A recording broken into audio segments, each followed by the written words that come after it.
부산 영남에서 멧돼지들의 도심 출몰이 잦아지고 있습니다. 얼마 전 도시철도 승강장에 이어 이번엔 군부대까지 들어왔는데요. 멧돼지를 마주친다면 어떻게 해야 할지 조진욱 기자가 보도합니다. 해운대 육군 53사단에서 잡힌 멧돼지입니다. 무게만 90kg으로 도심 앞인 위병소까지 내려왔다 사살됐습니다. 애비군 교장 쪽에 두 마리 나타난 거는 가니까 늦어가지고 이게 산으로 도망가 버렸고, 위병소 정문 앞에 부인들로 무시하고 걸어 다니다가 저희들한테 발견돼가지고 바로 사살해가지고. 지난달에는 도시철도 호포역 승강장에 멧돼지가 들어와 승객 팔을 무는가 하면 금정구에서도 차량에 치인 멧돼지 2마리가 발견되기도 했습니다. 실제로 한 주 동안 지역에서 잡힌 멧돼지만 5마리가 넘습니다.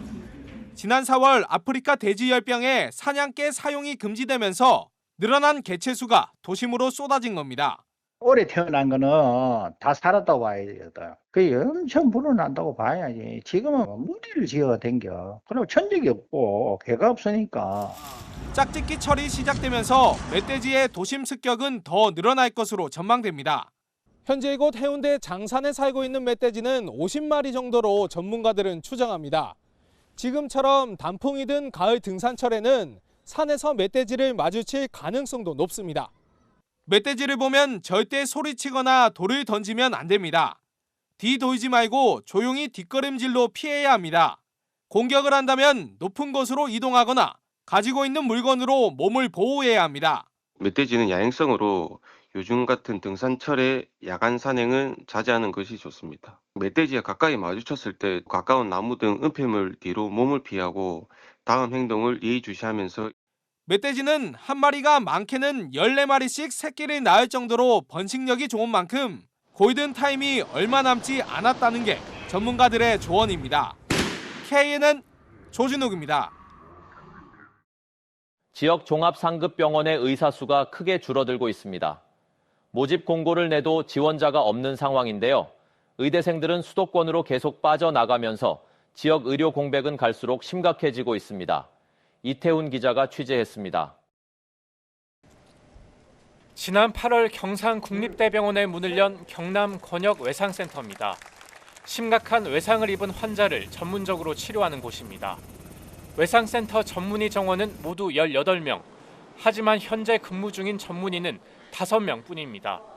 서울과 비교했을 때 지방 쪽에서 더 많이 인력이 부족하거든요. 그래서 다방면으로 인력을 구하기 위해서 노력 중에 있습니다. 경상국립대병원 본원의 의사 정원 충족률은 현재 41%에 불과합니다. 사정이 조금 나은 부산대병원은 50%입니다. 경상국립대병원은 지난 3년 동안 무려 280차례에 걸쳐 의사 390명을 모집했는데 응시율이 19%에 불과했습니다. 전국 국립대병원 가운데 가장 낮았습니다. 특히 2018년부터 5년 동안 경남 지역 의대를 졸업한 취업자 390여 명 가운데 40%는 수도권으로 이동한 것으로 나타났습니다. 부산은 의대 졸업자의 31%가 수도권으로 빠져나갔습니다. 한 해 배출되는 의대 졸업생보다 수련의 정원이 적은 것도 문제입니다. 수련의 인턴들의 정원 숫자를 좀 정책적으로 많이 배정을 해주시면은 우리 병원에서 수련을 받은 전공의들이 자연스럽게 지역사회에 녹아서 근무를 할 수 있는.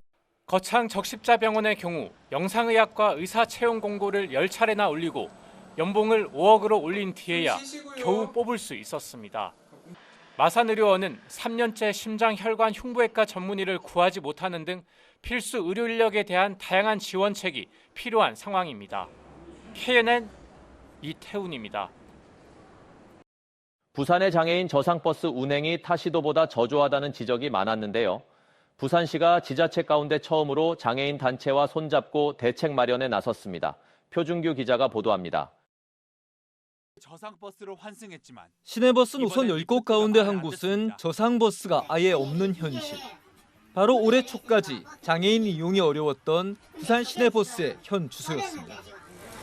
저상버스가 투입되지 못하는 노선에 대해 장애인이 직접 확인에 나섰습니다. 앞쪽 탑승구가 튀어나온 버스 구조상 왜 이 지역에서 운행 자체가 어려운지 전문가가 상세하게 설명합니다. 급경사지 않습니까? 그러면 그 오버행 그 앞에 그 범퍼가 달 수밖에 없거든요. 부산시가 장애인과 전문가는 물론 버스 회사까지 함께 처음으로 현장 점검에 나선 것입니다. 지난해 21곳이었던 운행 예외 노선은 3분의 1로 줄었고 빠진 곳도 곧 힘을 모아 개선하겠다는 것입니다. 직접 와서 얼마나 경사가 심한지 그리고 곡각지가 있는지 그래서 왜 이 부분이 안 되는지 그거에 대해서 서로 의견을 모아서 결론을 맺고자 하는 것입니다. 여전히 운행이 안 되는 지점은 동구와 부산 진구, 남구와 영도구 등 7곳. 보시는 것처럼 저상버스 운행 곤란 지역은 급경사에 급커브까지 겹치는 지형을 가진 곳들이 대부분입니다. 당장 현장에서 대책이 나오지는 않지만 일방적인 추진 대신 대화를 통한 행정에 장애인 단체들도 적극적입니다.